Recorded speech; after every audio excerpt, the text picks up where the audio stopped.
एक चिड़िया जंगल में एक पेड़ पर रहती थी। जंगल बिल्कुल सूखा हुआ था, न घास, न पेड़, न फूल, न फल। जिस वृक्ष पर चिड़िया रहती थी, उस पर सिर्फ सूखी टहनियाँ थी, पत्ते भी नहीं थे। चिड़िया वहीं रहकर हर समय शंकर भगवान का जाप और गुणगान करती थी। एक बार नारद जी जंगल में होकर जा रहे थे। चिड़िया ने देख लिया, तुरंत आकर बोली, नारद जी, आप कहाँ जा रहे हैं? नारद जी ने कहा, शंकर जी के पास जा रहा हूँ। चिड़िया ने कहा, भगवान शंकर मेरा बड़ा ध्यान रखते हैं। मेरे सूखे जंगल के बारे में उन्हें पता नहीं है शायद। कृपया उनसे कह दीजिएगा मेरे जंगल को हरा भरा कर दें। नारद जी शंकर जी के पास जाकर चिड़िया के जंगल की बात की। नारद के कई बार कहने पर शंकर जी ने कहा, मैं इसमें कुछ नहीं कर सकता हूँ नारद।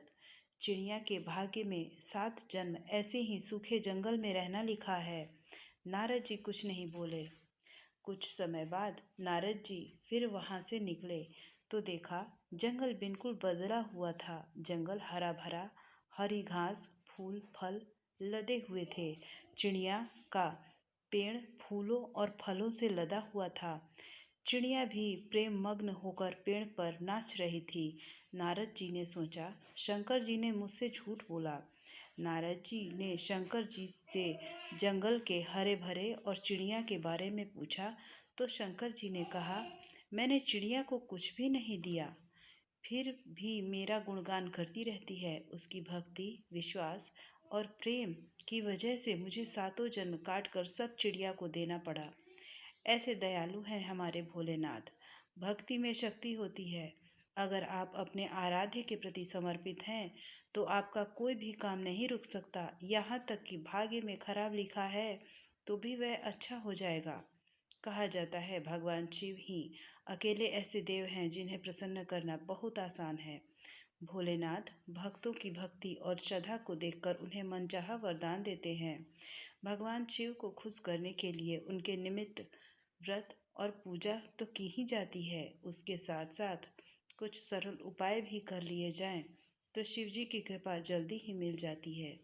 आइए जानते हैं कुछ ऐसे उपाय जिसे सोमवार के दिन अपनाकर हम अपने भोलेनाथ को प्रसन्न कर सकते हैं। भगवान शिव को प्रसन्न करने के लिए सुबह नहाने के बाद सफ़ेद, हरे, पीले, लाल या आसमानी रंग के वस्त्र पहनकर ही पूजा करें, क्योंकि माना जाता है कि पुराणों में रंगों का भी पूजा में विशेष महत्व जोड़ा गया है।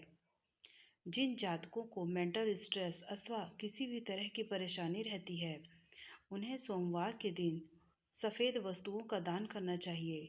दूध, सफ़ेद रंग के वस्त्र, दही, साबुत चावल, खीर आदि को शिवालय में चढ़ाने से भगवान शिव के साथ साथ चंद्रदेव की कृपा भी प्राप्त होती है। शिव रक्षा स्तोत्र का पाठ करने से भगवान शिव का आशीष तो प्राप्त होता ही है, साथ ही पैसे की कमी भी दूर होती है। घर में धन का प्रवाह बढ़ाने के लिए सोमवार, प्रदोष और मासिक शिवरात्रि के दिन कच्चे चावल में काले तिल मिलाकर दान करें। पितृदोष से छुटकारा प्राप्त करने के लिए भी यह बहुत ही कारगर है। जिन लोगों की कुंडली में चंद्र ग्रह का अशुभ प्रभाव चल रहा होता है, उन्हें सोमवार के दिन सफ़ेद रंग के वस्त्र पहनने चाहिए और माथे पर चंदन का तिलक लगाकर ही घर से निकलना चाहिए। ऐसा करने से नकारात्मक प्रभाव दे रहा सोम सकारात्मकता में परिवर्तित हो जाएगा।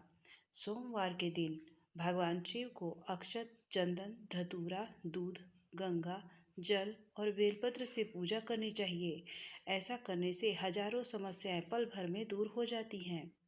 सोमवार को भगवान शिव को घी, शक्कर और गेहूं के आटे से बना चूरमे का भोग स्वरूप लगाएं। ऐसा करने से घर में होने वाले दिन रात के कलेश से छुटकारा मिलता है और सुख शांति व खुशहाली बनी रहती है।